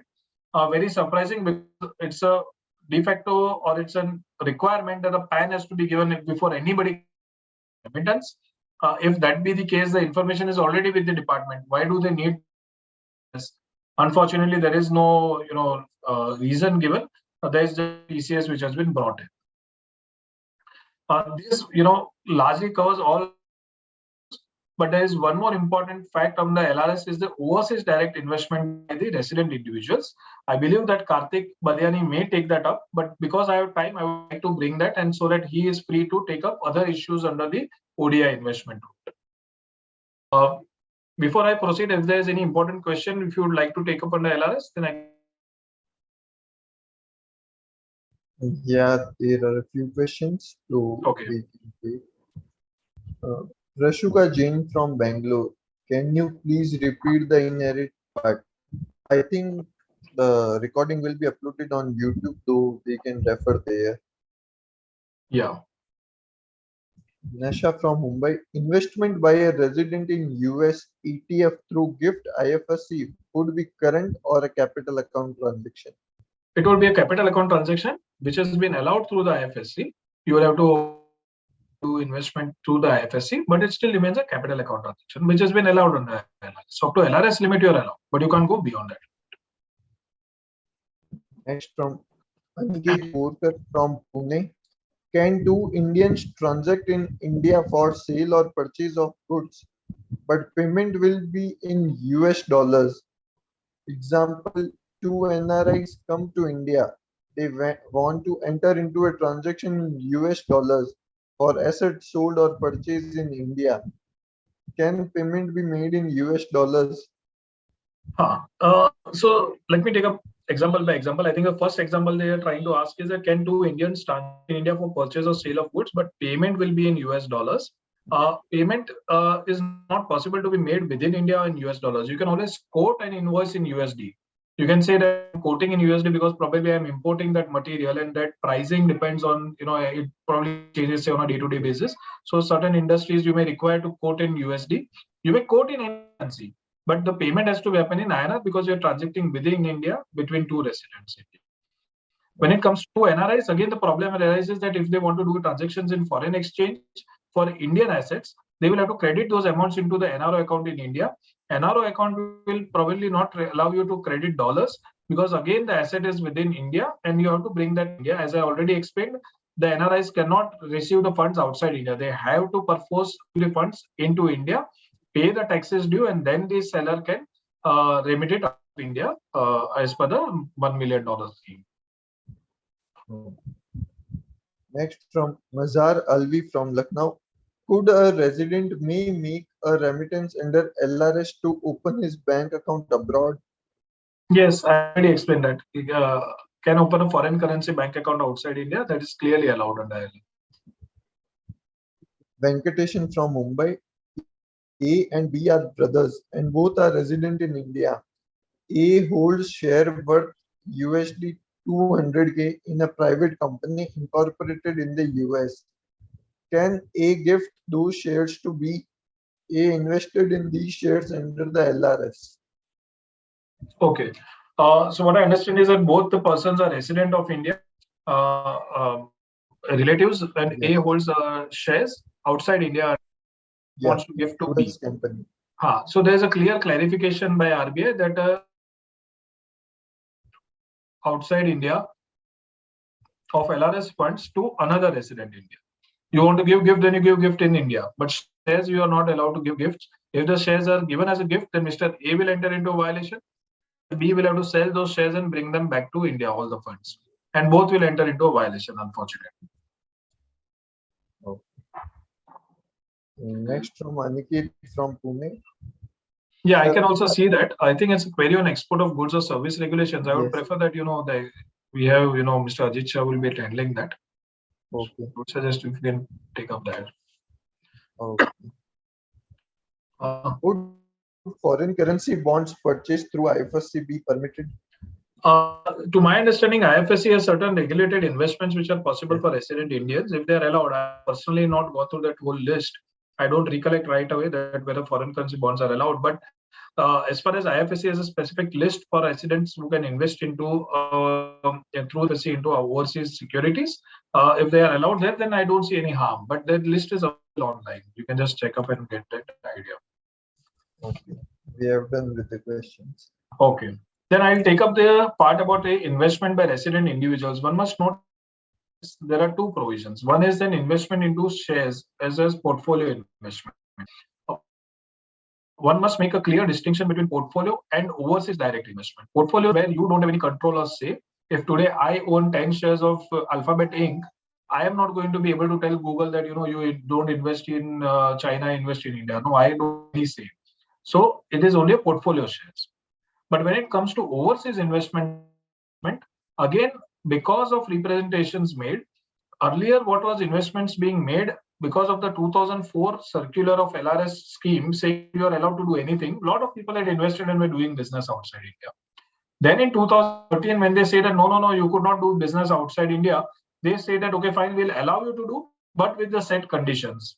And therefore, this is essentially that resolution of the arbitrary change. As I discussed earlier, a sudden change of view in RBI, and therefore they have allowed, but only from 5th August 2013. So it's only prospective. Whoever has done it earlier are still technically under violation of RBI, of FEMA. The investment is to the LRS limit. Whatever is the current LRS limit is allowed to be invested outside India under the ODI route. Includes investment from balances in the EEFC and the RFC accounts.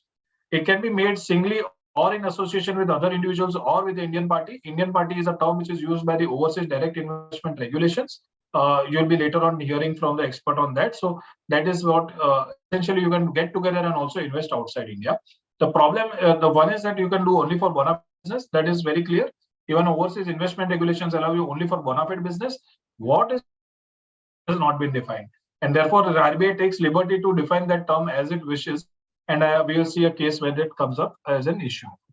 But as far as resident individuals are concerned, there are several regulations several restrictions which are applicable, which are not there otherwise. For overseas investment route, the ODI route, FEMA 120, what it allows, those things are not allowed for resident individuals when they invest under LRS. Those issues. One is that investment can be only in equity or compulsory convertible preference shares. As against under the ODI route, they are not specified that there would be only shares. It could also be in certain units or limited partnership interests. There also RBI has two views on the overseas investment route, what is allowed. However, at least for resident individuals, it is very clear that you are allowed to invest only in shares. Individuals investing into LLPs outside India or LLCs outside India, particularly in USA, membership interest and not a share certificate. They may come into trouble because it is allowed only in shares. No other instruments are allowed. Another important thing one must note is that no guarantees are allowed. We have had cases where the client has gone ahead and done LRS investment under ODI. The moment he starts his business, probably he may require some facility sooner or later. He may go to the bank and say, I want so-and-so facility. Please give me some credit facility for so-and-so months. The bank will immediately tell you that, no, first you give us the guarantee, your personal guarantee. Only then we will go ahead and give you the facility. That personal guarantee is not allowed under the resident individual, under LRS ODI route. What we call this as LRS ODI, normal ODI route. Normal ODI route, guarantees are allowed. In fact, there are relaxations on how much they will be counted towards financial commitment also. But when it comes to individuals, it is allowed that no guarantees are allowed. This becomes a stumbling block when a person wants to do active business outside India. Therefore, one must be careful about not violating the LRS ODI rules. Again, investment is allowed only in operating entity. Several ODI transactions are done with an holding entity. They also have an SPV to be constituted, and SPV will do the investment into an operating entity. That structure is clearly allowed under the normal ODI transactions. When it comes to LRS ODI, investment can only be in an operating entity. Furthermore, no step-down subsidiary is also allowed.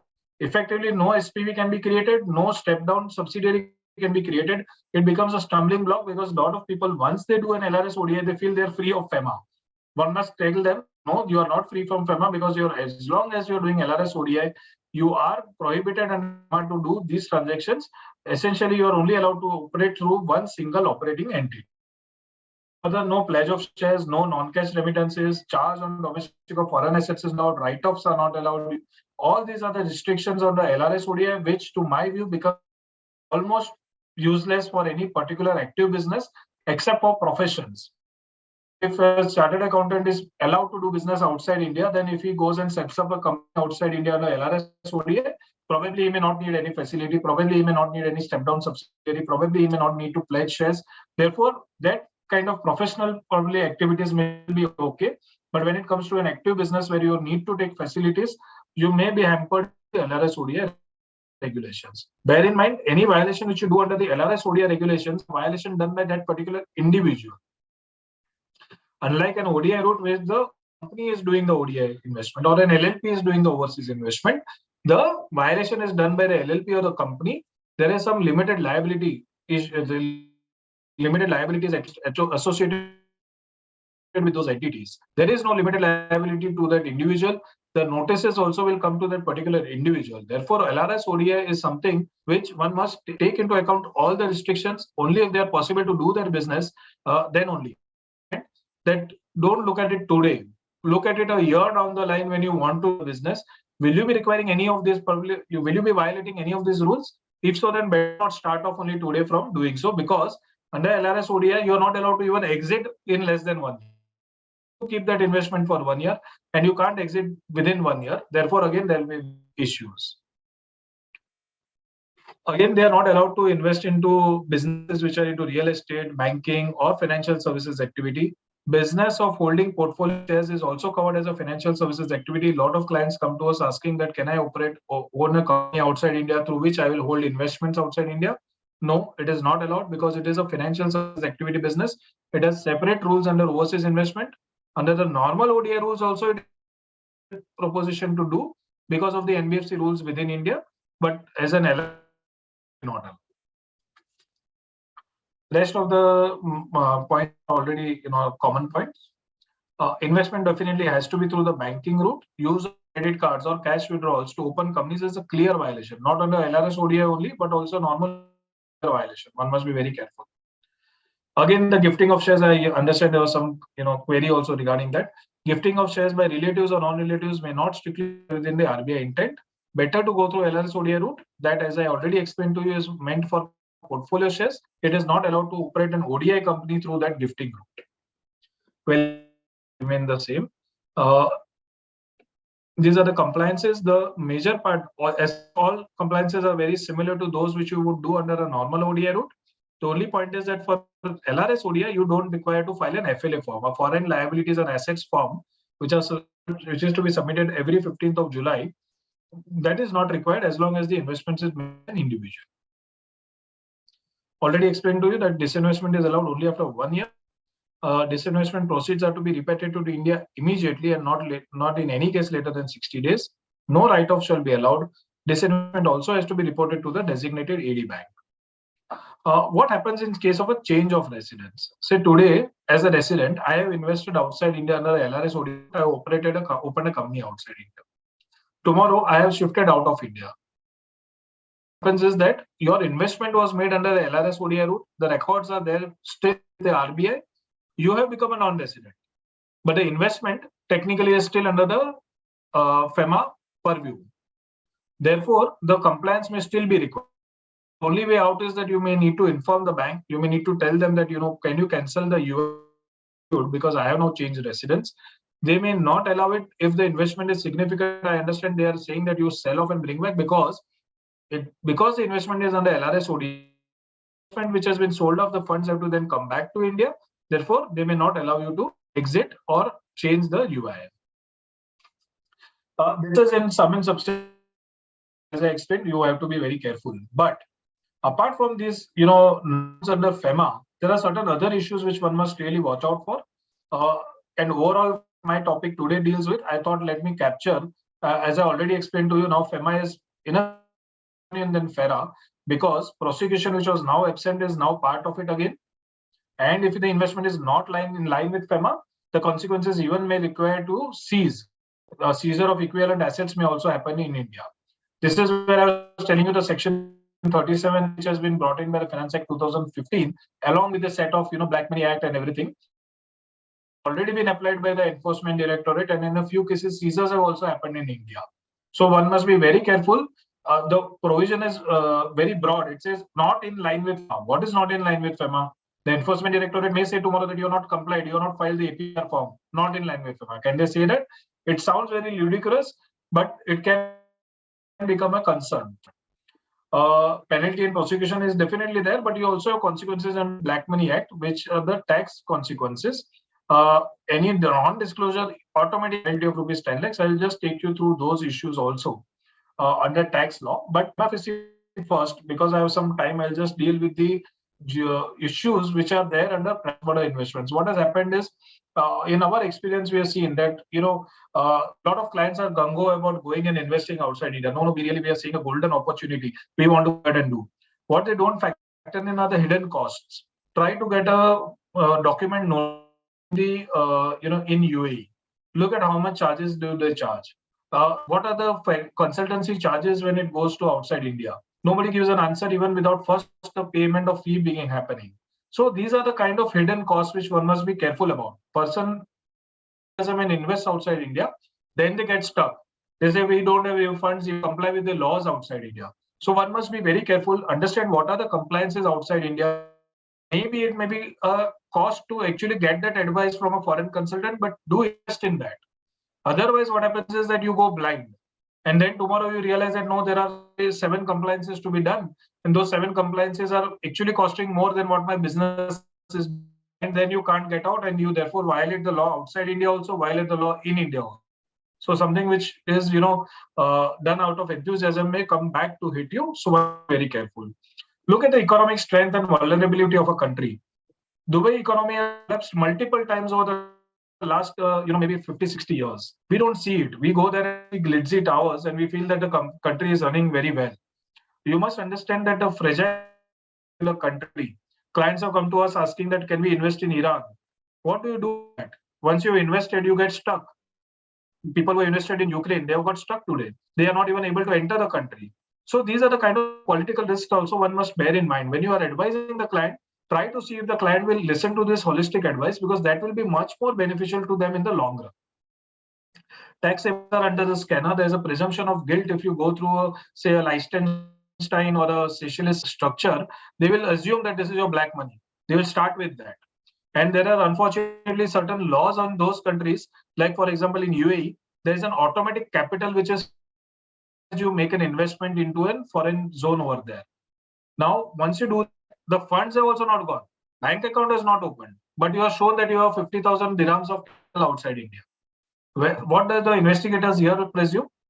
The investigators here presume that this must be your black money outside India, which you have stored outside India. Becomes a very big issue for you to handle as far as the tax office is concerned. Therefore, you must be very clear that only once the funds are remitted outside India can they show any capital outside India.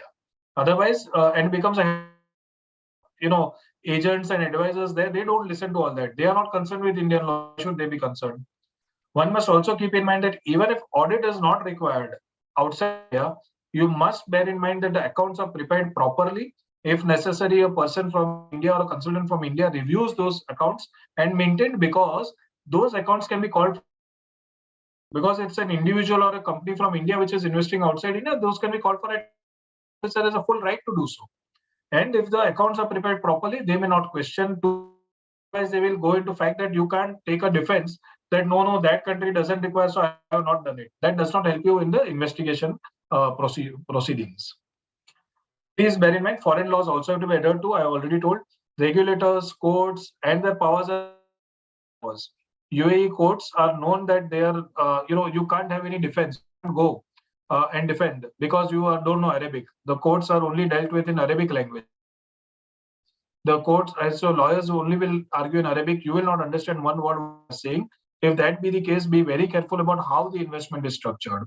That Singapore arbitrations are something very effective, which people have found. So some regulators and courts may be good. At the same time, you must be careful about which country you're investing into, what are the normal procedures under those laws.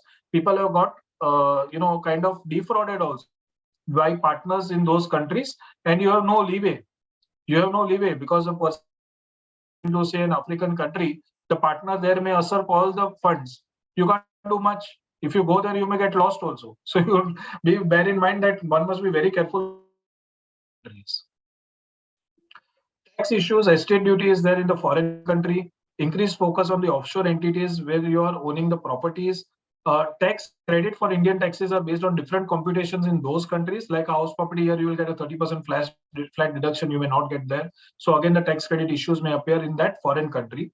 May not be helpful. Why would you need an 80, 54 deduction if there you are anyway going to pay a tax? So these are the things which one must look at the foreign tax laws. In India, your case of effective management provisions very important for an LRS ODI investment. A lot of people invest under ODI route, under LRS ODI, and assume that because of foreign investment, I will never. Place of effective management rules kick in, and if the person is the whole and soul managing the show from India, the foreign company may be considered to be a tax resident of India, leading to unnecessary complications. Permanent establishment issues under tax law. This is not a tax seminar, I understand, but these are all very important. Foreign tax credits, the TDS, how it will be done. Disclosure in the income tax forms has become a very big issue. There are not less than some 20,000 notices which have been issued for wrongful declaration of foreign assets in the income tax forms. Penalty minimum of 10 lakh per asset. So you can imagine that how big the penalties would become if you are covered under the Black Money Act for non-disclosure of the foreign asset. So it becomes very important to disclose properly all the foreign assets which you are holding. Then transfer pricing, valuation, all those automatic exchange. A lot of clients still believe that, I have invested outside India, who will come to know? These are gone. There is effective and automatic exchange of information, even from countries like Singapore and other tax havens. They just send the information directly and automatically. You will be at a cross purpose of understanding that how to answer them. The clients will face music because they would have not disclosed it anyway. There are some I have already explained. These are the forms, income tax form compliances which one must take. They miss out on reporting of unlisted shares where you are required to report even the foreign unlisted shares. Then you have the schedule FSI, then you have the DTAA relief, the tax form 10F has now gone online, where the TRC is required. So all these are the requirements which one must keep note of. And that, Kuldeep, if there are any further questions, I am happy to answer them. Yeah, few of questions are there. Okay. We start.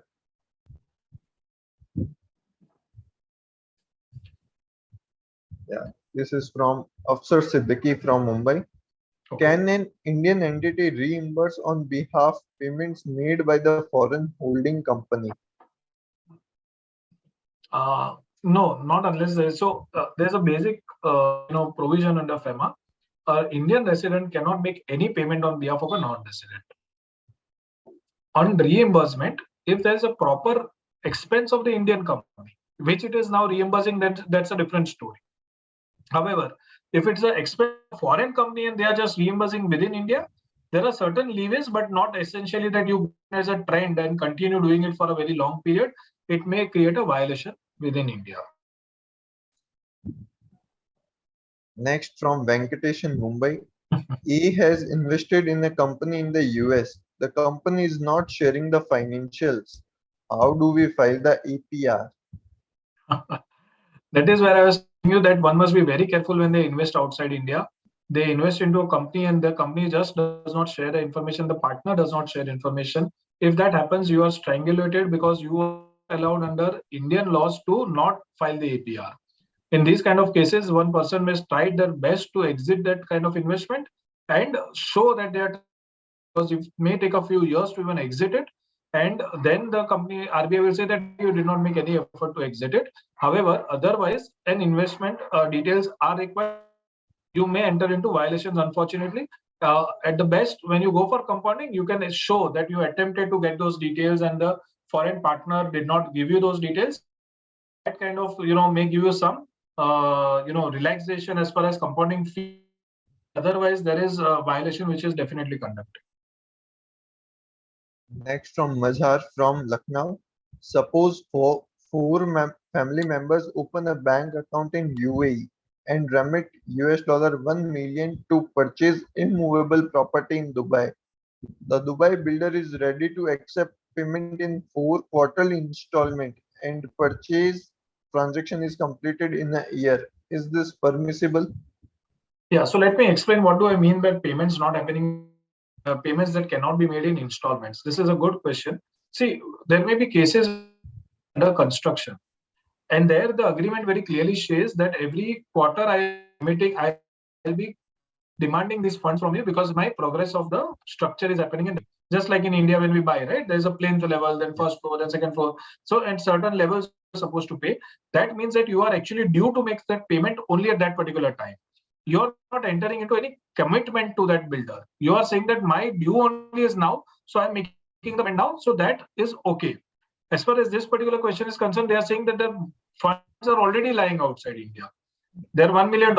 As long as they are not entering into a commitment, the agreement itself requires them that you can make a purchase over a 4 quarter period. I don't see any problem in happening that because the funds are already outside India. That's not like, over a 4 year period, they are committing to make payments. No, it's not the case. It's a reverse situation. So I don't see an issue here, except there is a indirect or a direct financial commitment or, some promise being made, in a sense, a borrowing which is being made, then that becomes a problem. Next from Aniket from Pune. Can you elaborate more on portfolio investment scheme to make investment outside India? Is it covered under LRS? Does it have any reporting like we have in ODI? Question. See, the portfolio investment scheme is not there. The only point is what do we define as portfolio and what do we define as the ODI investment? Banks now have actually formulated a specific, from advice from RBI, they have specifically permitted several conditions to distinguish between portfolio and overseas investment. The bank will only ask you that are you holding more than 5%? Are you a signatory, memorandum or articles of association of that foreign company? Are you in any ways in control? Are you on the board of directors?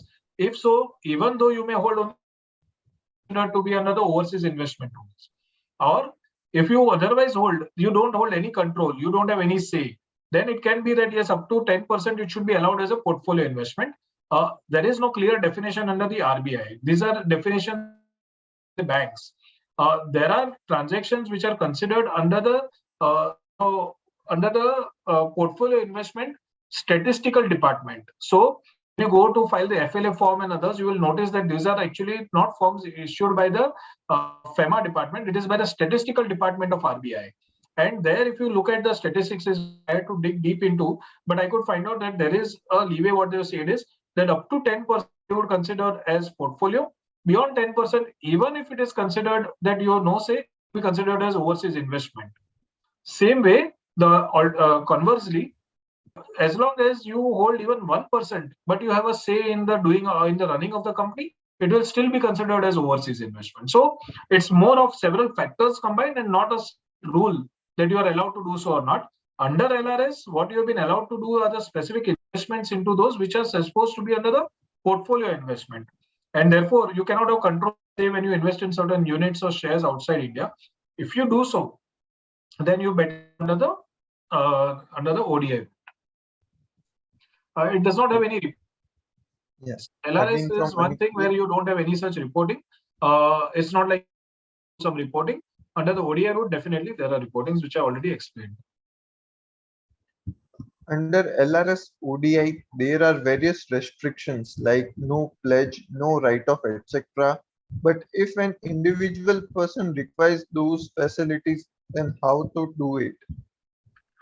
One person don't go through LRS ODI. You can as well open a company or an LLP. That LLP or a company be funded by the capital that you intend to invest outside India. That capital can up to 4 times of that you are allowed to remit outside India under the ODI route.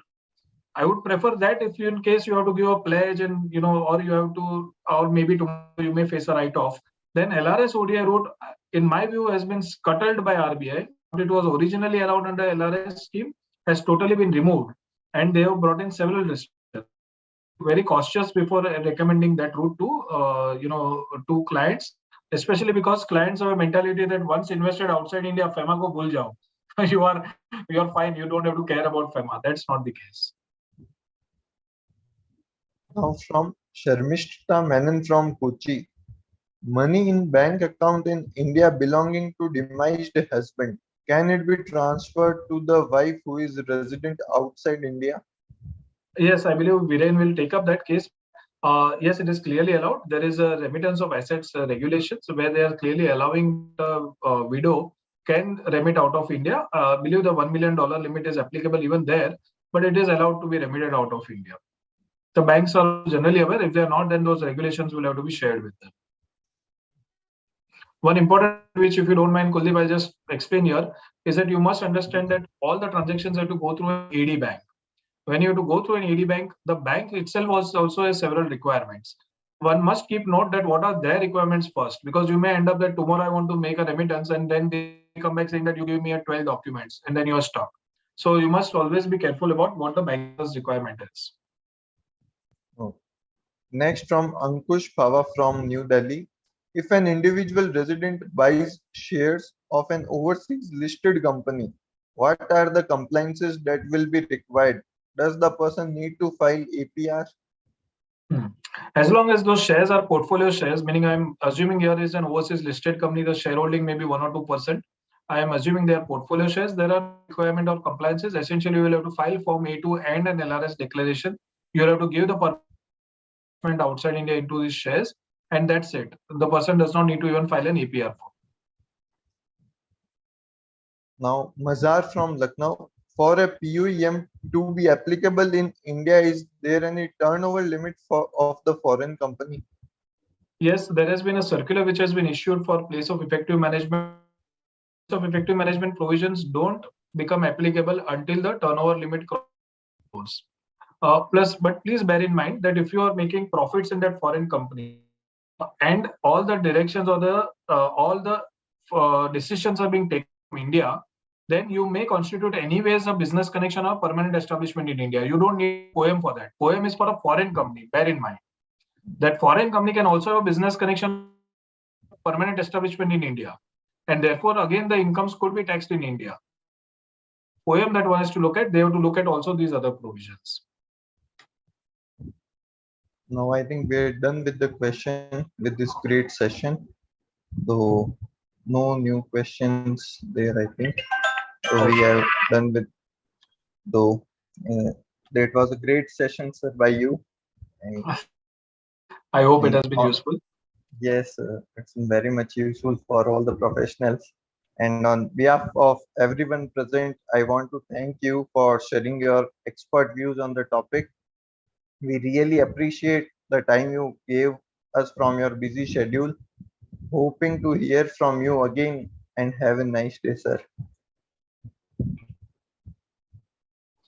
Many thanks to all of you for a patient hearing, and I hope I have been able to give some useful information. Thank you.